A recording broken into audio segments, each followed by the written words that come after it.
আসসালামু আলাইকুম বন্ধুরা, কি অবস্থা, সবাই কেমন আছেন? আশা করি সবাই ভালো আছেন। আমি আলহামদুলিল্লাহ ভালো আছি। আজ আমি পেঁয়াজের বড়ি দিয়ে আলু ফুলকপি ঝোল করব। তো আমি কিভাবে ঝোল রেসিপিটা করব সেটা আজ আপনাদের মাঝে শেয়ার করতে চলে আসলাম। বন্ধুরা, ভিডিওটা না টেনে সম্পূর্ণ দেখতে থাকুন। যারা সাবস্ক্রাইব করেছেন তাদেরকে অসংখ্য ধন্যবাদ, আর যারা এখনও সাবস্ক্রাইব করনি আমার চ্যানেলটা, তারা সাবস্ক্রাইব করে আমার পাশে থেকে যেতে পারেন। শুরুতেই বলছি, কেউ ভিডিওটা স্কিপ করে দেখবে না, অ্যাড আসলে অ্যাড সহ দেখবেন। আশা করি অ্যাড সহ দেখবেন। আর শুরুতে একটা লাইক ডান করে দিবেন।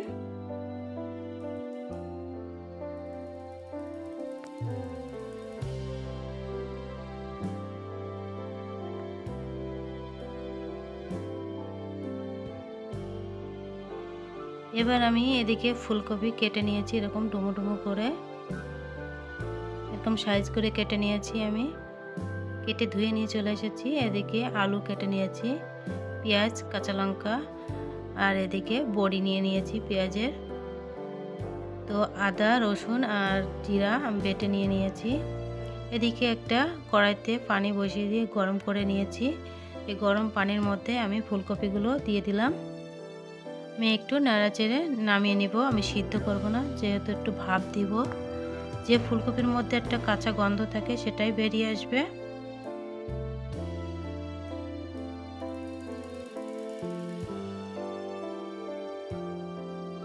সব ফুলকপিগুলো আমার দেওয়া হয়ে গিয়েছে।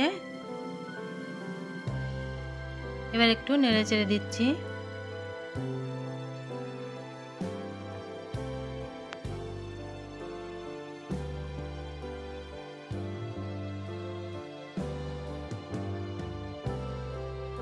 ফুলকপিগুলো আমার ভাপ দেওয়া হয়ে গিয়েছে। এবার আমি ছেঁকনির সাহায্যে তুলে নিচ্ছি, জল ঝরিয়ে নিব।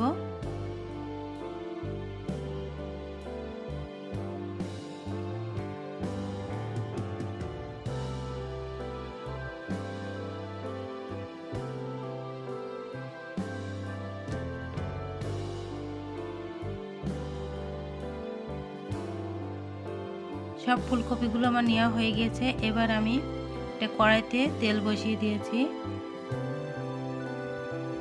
সামান্য হলুদ গুঁড়া দিলাম। এবার আমি ফুলকপিগুলো ভেজে নিব। ফুলকপিগুলো আমি ঢেলে দিলাম। এবার নেড়েচেড়ে দিব। এভাবে নেড়েচেড়ে দিয়ে আমি ফুলকপিটা ভেজে নিচ্ছি।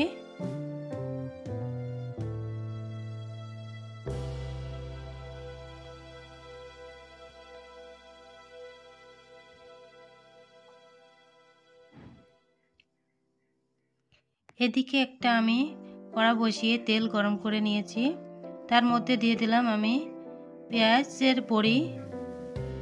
যে বড়ি দিয়ে আমি রান্না করব ফুলকপিটা, সেই বড়িগুলো আমি ভেজে নিচ্ছি আর একটা কড়াই দিয়ে।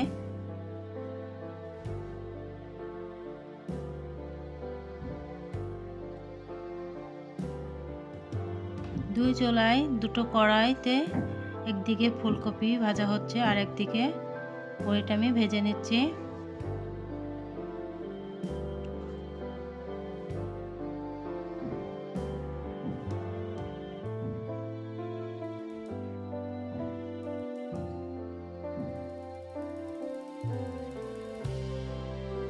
বড়ি আমার ভাজা হয়ে গেছে। এবার আমি নামিয়ে নিয়েছি। এরপরে ফুলকপিগুলো ভাজা হয়ে গিয়েছে। বড়ি নামিয়ে আমি এদিকে কড়াইতে তেল দিয়ে পেঁয়াজ আর কাঁচা লঙ্কা চিরা দিয়ে দিলাম। এবার আমি কেটে রাখা আলু দিয়ে দিচ্ছি।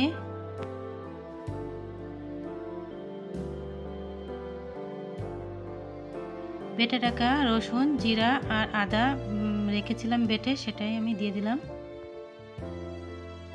সামান্য একটু পানি দিয়ে দিব, নয়তো মশলাটা পুড়ে যাবে।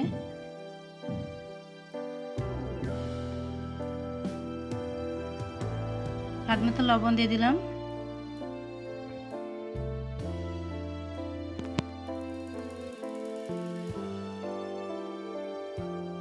পরিমাণ মতন আমি হলুদ গুঁড়া দিয়ে দিচ্ছি। পরিমাণ মতন আমি লাল লঙ্কা গুঁড়ো দিয়ে দিলাম।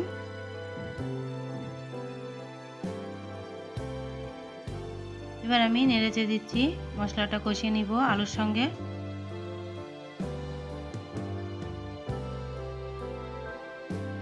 আরও একটু আমি পানি দিয়ে দিচ্ছি।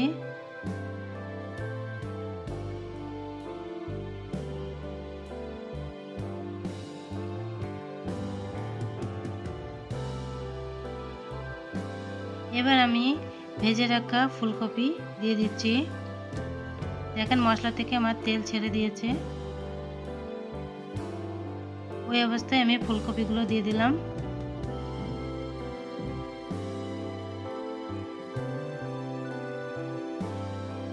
এর মশলার সাথে আলুর সাথে ফুলকপি আমি একটু কষিয়ে নিব।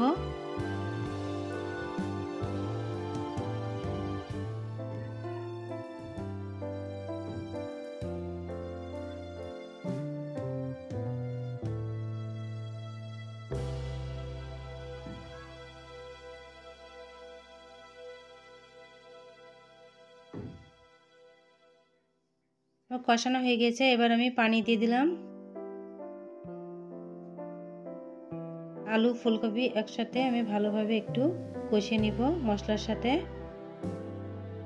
কিছুক্ষণ ঢাকনা দিয়ে রেখে দিলাম। এবার ঢাকনা সরিয়ে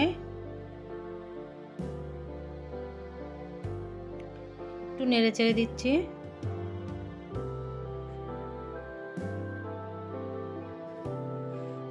আগে থেকে ভেজে রাখা আমার পেঁয়াজি বড়ি আমি যেটা ভেজে রেখেছিলাম সেটা দিয়ে দিলাম আলু ফুলকপির মধ্যে। আলু ফুলকপির সাথে বড়িটা আমি কষিয়ে নিচ্ছি।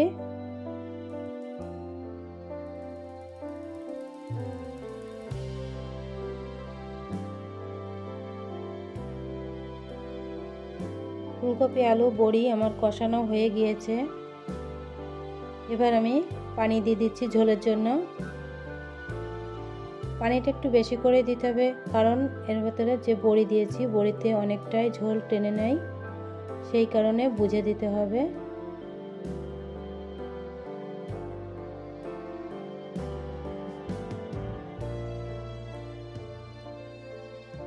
আমি পানি আরও একটু অ্যাড করে দিলাম।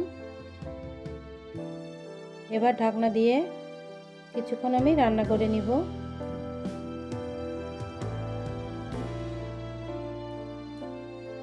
কিছুক্ষণ রান্না করার পর আমি ঢাকনা সরিয়ে উপর থেকে আমি এলাচ গুঁড়ো ছড়িয়ে দিচ্ছি।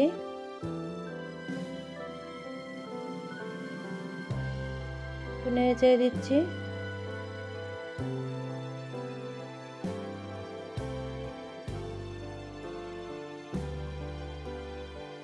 উপর থেকে আমি ধনিয়া পাতা ছড়িয়ে দিচ্ছি।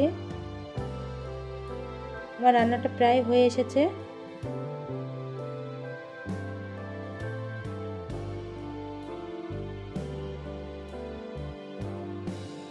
আরও 1 মিনিটের মতন আমি ঢাকনা দিয়ে রেখে দিব। 1 মিনিট পর ফিরে আসলাম। দেখেন বন্ধুরা, আমার তরকারিটা হয়ে এসেছে। আমি একটু ঝোল ঝোল রাখবো, নয়তো বড়ি আছে, বড়িতে সবটা ঝোল টেনে নেবে, খাওয়ার সময় ঝোল আমরা পাবো না। দেখেন আমার রেসিপিটা ঠিক এরকম হয়েছে।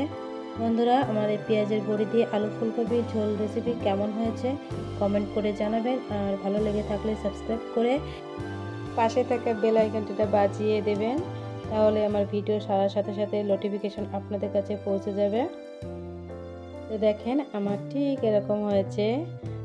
রেসিপিটা কত সুন্দর আসছে, কালারটা খেতে কিন্তু দারুণ হয়েছিল। বাড়িতে একবার হলো এই শীতের মধ্যে বন্ধুরা ট্রাই করে দেখবেন, অসাধারণ হবে খেতে।